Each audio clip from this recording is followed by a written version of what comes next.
All right, we're gonna do a little head spring or handspring. If you're super athletic and got a handspring, I don't have it, so I'm gonna do a head spring. Again, just building some awareness, and what it really is learning how to pop the hips. And with a lot of wrestling and throwing, we're popping the hips, and so just playing around with it without a partner helps. I'm gonna nice and easily place my head on the mat. Like, be careful. Don't just try to go crazy into it again. We're trying to practice popping the hips. And I probably won't even make it through on the first time. I haven't practiced in a long time. So if I make it through, great. If I don't, that's what you might do. And you're just gonna keep playing with it. Again, nice and easy, put my head on the mat. And then I'm gonna pop my hips over.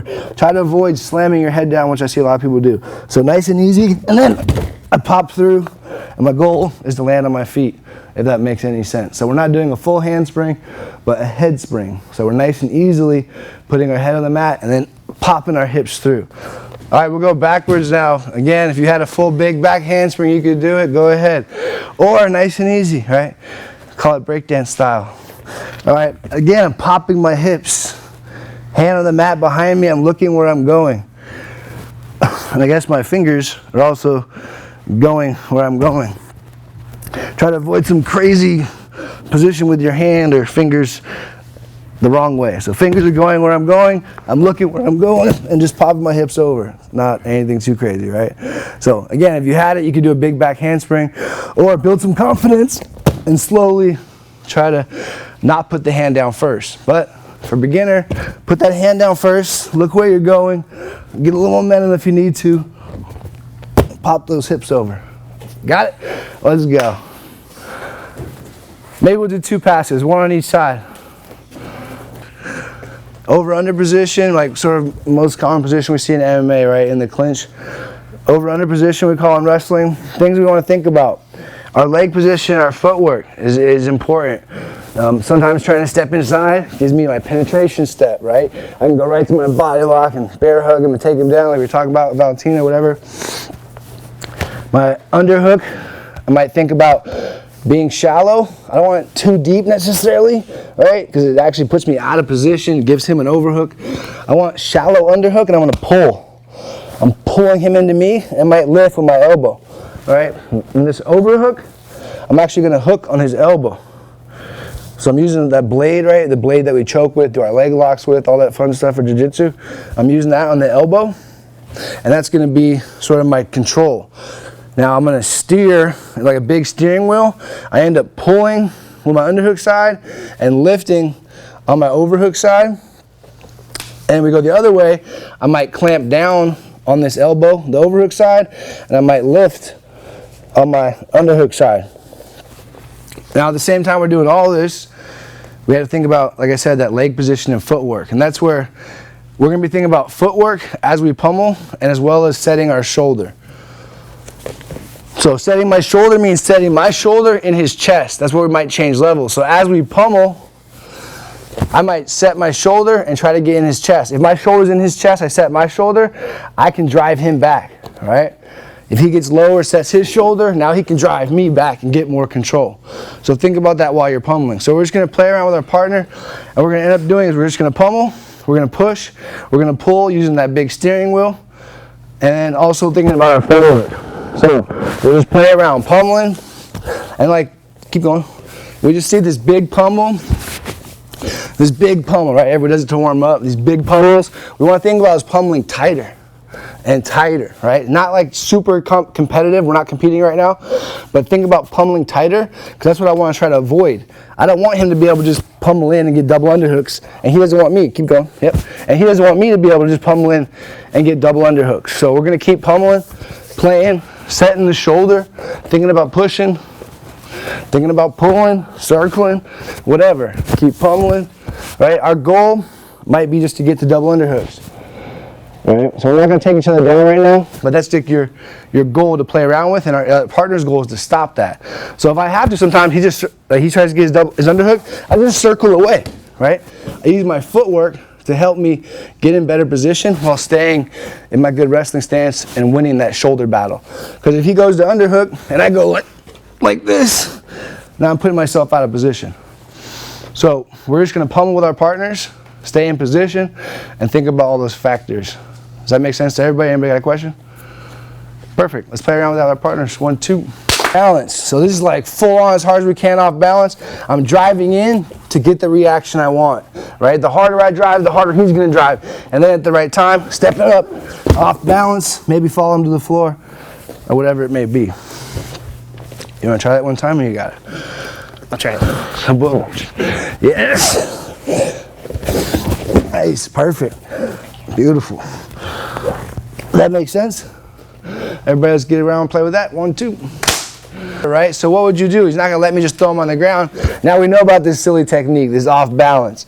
So as I go to off balance him, he's gonna recover, right? Okay, he recovers, but he's still off balance. Now from here, we're gonna transition to our front headlock. So I'm gonna keep my underhook, and I'm gonna run towards it, circling towards it. And I'm keeping this underhook, like I was saying, I'm gonna pull. So as I circle, I'm gonna circle and pull, and I might go from his back and then turn it to his shoulder. And turn that underhook, as I'm pulling and snapping, I find my front headlock. I grab my hand around the chin, shoulder on top of the neck. If I wanted to, I'll stay up or take him to the mat. We're just gonna stay up for now. We're gonna go over the front headlock and the front headlock escape. But for now, again, we're off balancing. Boom, he stays up. Now I keep my underhook. I circle fast, I snap, and I get to my front headlock. Gotta get my leg back. If I was gonna take him all the way to the mat, I'm dragging him down. We can spin to the back. I guess at most. So off balance, he stays up, circle, front headlock. Control, may take the back. So we just started the front headlock. Step up, control elbow high, make it go deep. Also while I'm doing this, I turn my head, right? He wants to cover my head. I'm gonna turn my ear on the same side that I'm controlling the arm. My right hand, my right ear goes to his belly. I've stepped up, like I said, make sure I have a nice strong base. Don't try to escape until you have a strong base. Reaching up for my arm drag. Right now, his hand, for whatever reason, went inside. Doesn't matter. I reach up, I find the tricep, I drag out. Whatever happens, happens there with that drag. Most cases, some people are really strong, right? So there's a nice clean arm drag out. Let's say we're front headlock.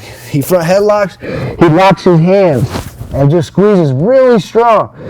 It's not gonna be as easy for me to drag out. So here, I'm gonna have to come to my feet. So I go start my whole series. I step up, control the elbow. I'm thinking about dragging. This guy's just squeezing crazy hard. Or girl, whatever. I can't drag out, I come to my feet. I've got the same side ear turned to his body, and I just start circling and get myself out of there. So a little faster, full series.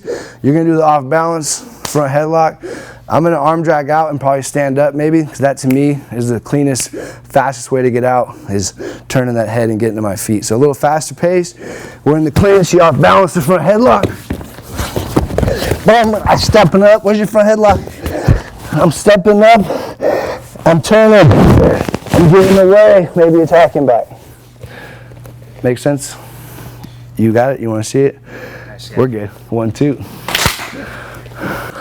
I'm going to inside trip to my overhook side. So again, I'm going to push, get a reaction. He's pushing into me. So I'm going to circle away from it, right? I want the overhook side, so I circle away. I get him to step. Now we have to get a little fancy with our footwork. My lead leg's in front. Similarly, turn out my roll, they're off balance. And I'm going to go hop step, and I'm going to switch my feet. So I hop, and I switch my feet.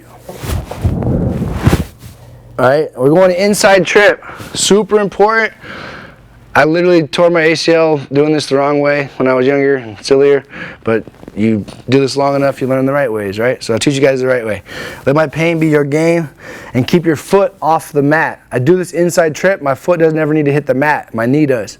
So I hop, I switch my feet, I go all the way in, my heel goes up, up, up, and I collapse over my overhook side. And again, my foot never hit the mat, right? The foot that I trip with. Now again, think about what you want to do, maybe posture, hands up, you want to pass, whatever. Think about your next step. So again, we do an inside trip from the over under. I put driving in. I'm gonna pull my overhook side, give him the step. I do my hop step, switch my feet. This is like my penetration step. I'm changing my level and going over the overhook, sort of clamping down. And again, I go inside, my knee hits the mat, my foot stays up the whole time. Be careful of your head that we don't clack heads. Again, I'm staying over that side because I'm not worried about falling this way. Real quick, reason we don't inside trip over that underhook side, which I did wrong for many years too, and then I learned.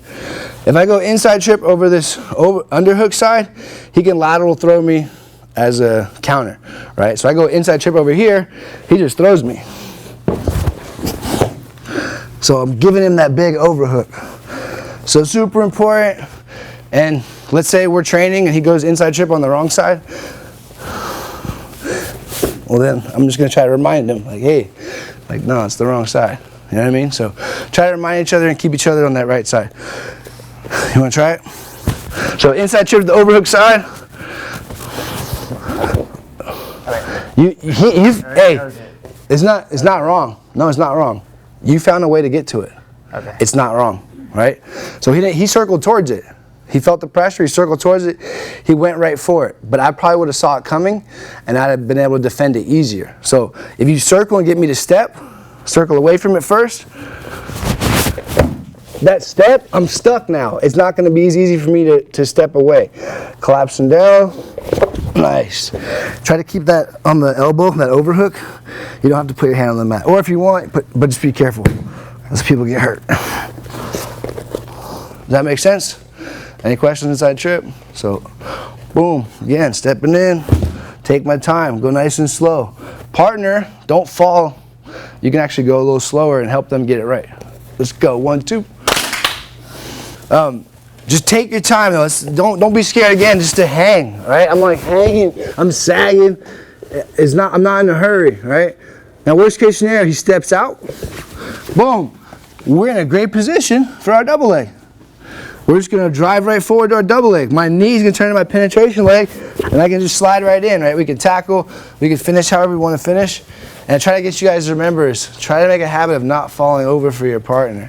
If you just have good balance and good posture, it's gonna force me to have good technique. 2 things I think happen with this. 1, I get better technique, and you get better habit of not giving up to bad technique.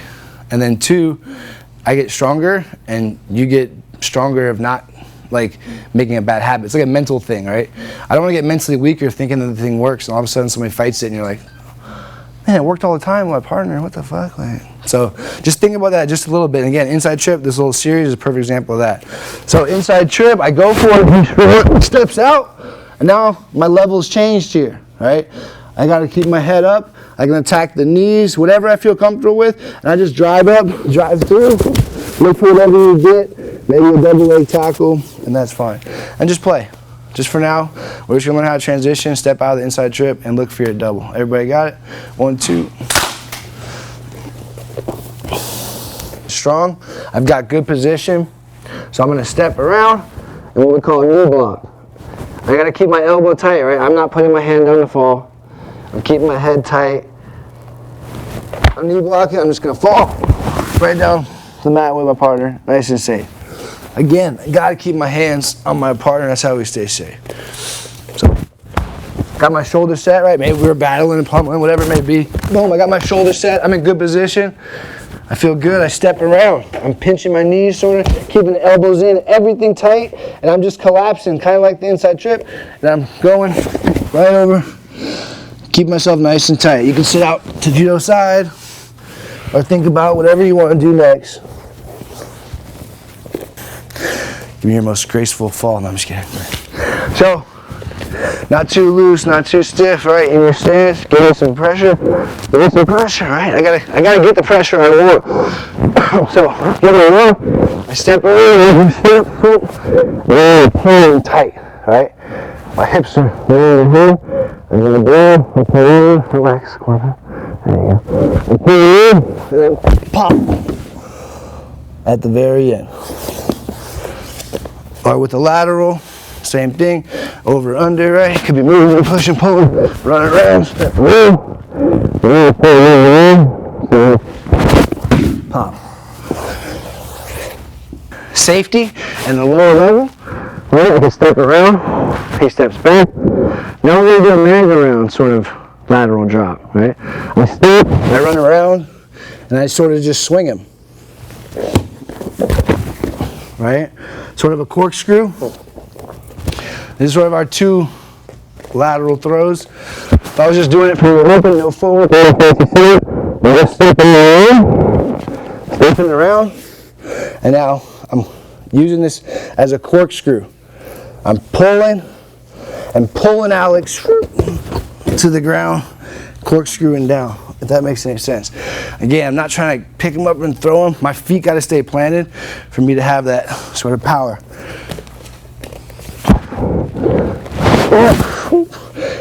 No, you're good. Don't worry about your footwork. So no fancy footwork, sort of beginner level. I'm just gonna say, like I said, walk around, sort of merry-go-round with it. I step in and around, and then I corkscrew down to the ground. Or if you feel comfortable, we have that big hip pop, like I was saying, right? I step in the my hips are under his hips. Now we're going the other way. This is the bigger version. I'm taking him over the side that doesn't have a post, right? He's got to trust me. I'm pulling him into my lap, and then popping him way over to the other side. So please, if you don't feel safe doing the big pop, do the other one where we corkscrew to the ground. Make sense for everybody? All right, let's go. 1, 2. We'll go double underhook. We'll go knee block right to that same takedown. I don't think we need to focus on that, but I want to focus on is escaping the double underhooks. So let's say Alex gets double underhooks. He pummels in. He's got double underhooks. I don't have to necessarily worry as much if I think about setting my shoulder. So I can change my level and set my shoulder. Even though Alex has double underhooks, he doesn't have necessarily the better position because I can throw him just as much as he can throw me if our footwork and our hips and everything like we're talking about has the same sort of chance. So I'm going to change my level, get my shoulder in tight to defend the double underhook. I'm going to think about footwork and circling to create space, right? I circle to create space, and if I can pull my arm in, I'll pull my arm in. And if I can't, I'm gonna rip. So what we do here is I find, this is where cauliflower helps your opponent. So I'm gonna try to find his ear, I'm gonna rip, and I'm gonna off balance. So I step in, I find whatever I can find, again, literally, I look for the ear, I pull, and I rip him off balance. And now here I got space, and I can pummel in. So don't try to force your pummel if you can't get that pummel in, but I'm going to use my footwork. He got double underhook. I'm going to change my level, set my shoulder, think about ripping the ear, pull, get him off balance, look for my underhook, set my shoulder back. Make sense? Do it to you. I got underhooks and he jacks this up. He's standing up tall. I can't change my level and set my shoulder and get heavy, all right? I'm way out of position. So I'm going to find his chin. I'm going to find his chin with both hands. I push it straight back as far as I can. Then when I get as far as I can, then I pick a side. And then I can pummel in. All right? So double underhook. If you want to like be a good partner and practice working on his grip, just practice working on your grip. Get a little grip work in. All right? Find the chin. Push it straight back, straight back, straight back, then to the side. Pick a side, then pummel back in. Get my double underhook maybe, right? I didn't emphasize it enough, but a lot of times when we're pummeling here, we always want to think about, like here we're pummel hand first, right?